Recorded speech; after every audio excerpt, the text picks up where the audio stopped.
I still have actor's nightmares. My big one is Doing Anything Goes. I was Bonnie opposite Helen Reddy, and one time I was in the chair getting my wig on, and she came up, but in real life, and I had to get out of the chair and let Helen Reddy get her wig put on. And then I got mine. Well, I was afraid I was going to miss the opening number. Oh my God! So I still have that nightmare. Actor nightmare that I can't get my wig on in time. Oh my God! The wig one. Yeah.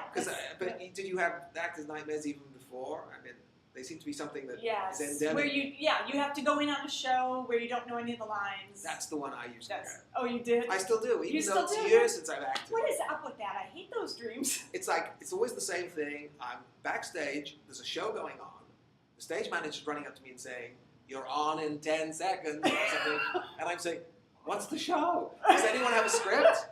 Does anyone have a script?" And I'm wandering around backstage and they're saying, "You're on," and I'm saying, script, someone, I don't know what I'm going to say. That's psychological. There must be something in that, because I get them too. I mean, I'm not even a working actor anymore, and I still get them. It's, I think, just the sense of failure or potential failure or lack of preparation that we feel in our lives. I think it's just one of those things that any part of our life, we're always worried that we'll be in a situation that we're totally unprepared for. Not prepared.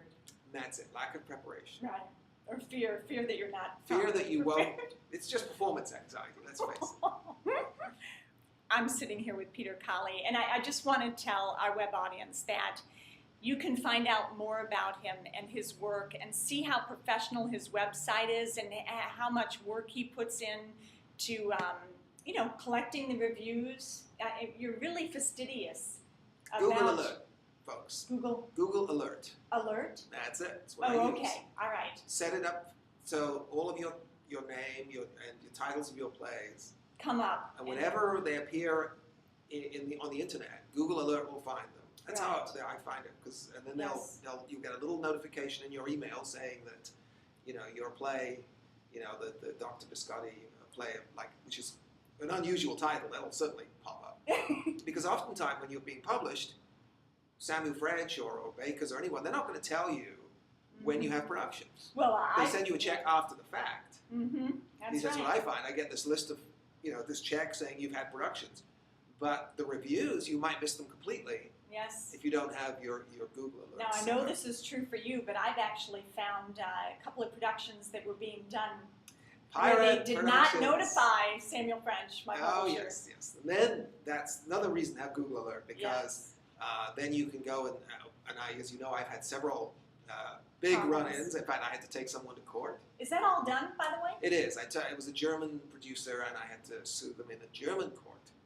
But I got paid in euros. Your German comes back into play there. You could read the transcripts from the court trial. It was amazing. But yeah, but it was a lot of money. It was at least $12,000 that I ended up getting in the settlement. Isn't that something? And those people, or that fellow, felt somehow okay about stealing your work. Right, and I wouldn't have noticed if it hadn't been for Google Alert.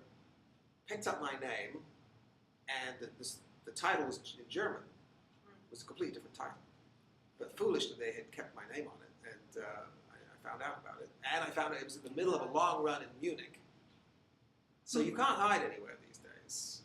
And that's good for us playwrights. It's very good for us playwrights. Now, PeterColley.com is his website. But also, I wanted to read this that I found on your website. Writer's Digest named your dialogue software. Now, I've been hearing a lot about this very successful, highly selling software of yours among the best software for writers, and it has now been sold in 43 countries. Can you tell our viewing web audience about your writing software and why it's so popular? It must be helping people. It does. I get testimonials, very, very frequently, at least every week, people who say that it's been very helpful to them.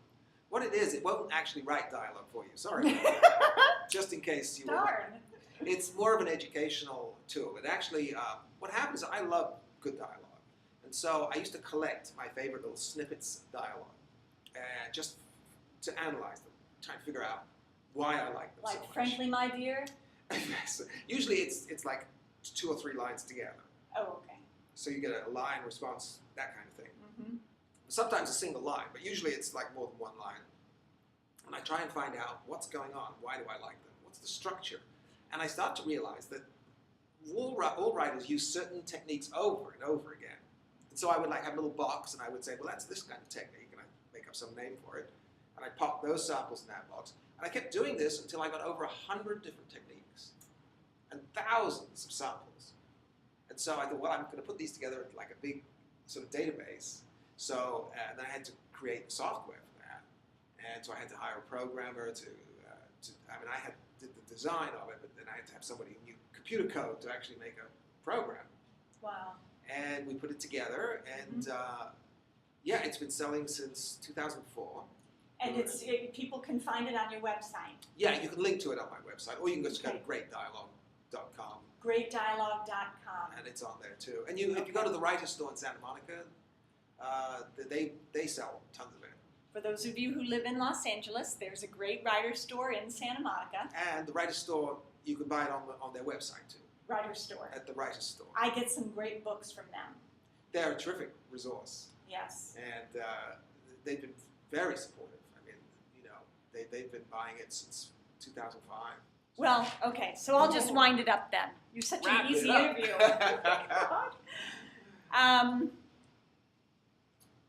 I don't know what to say. I almost want to cry. Of course, I miss you not being here in LA the way you have been in the past. Oh, we used to have fun going to Robin Hood. Oh, yes, which is a wonderful English pub. Yeah. Where they have the best liver and onions and beer. Oh, yeah, cider. Cider, absolutely. Yes, I love that stuff. Oh, me too. I'm not a big beer drinker, but I love cider. No, me too. It's mother's milk to me. Yeah, it reminds me of my days in Old England. Me too. I was raised on that stuff. My first cider I had at a pub when I was staying at William Drummond's medieval castle, 8 miles south of Edinburgh. Oh my goodness. And the pub's name, it was 5 writers from all over the world. Oh. And we all chipped in one night to go to the Laird and Dog, this pub. Fantastic. And I had my first pint, and I didn't realize what a kick it had. Oh, yes. Oh, man. 1/3 of the way, my nose was numb. It was quite a kick. Oh, my goodness. Well, that's good stuff. Yeah, that's good. I admire you, Brits. You got some good things over there, including your chocolate. Oh, yes. Well, Peter, I want to thank you so much. You're such a fun interview. Well, you're a great interviewer. Well, I know so much about you, so it's quite easy. This is just like one of our regular conversations now. That's right, except it would last 6 more hours. Yeah, that's true. So, well, thank you so much for spending some time with us. This probably will end up in like 4 different segments, but I'll make sure to send you the links. Well, thanks very much, Lisa. I appreciate it. And thank you, web audience, for keeping in touch with us writers at the Writer's Desk. Have a great day.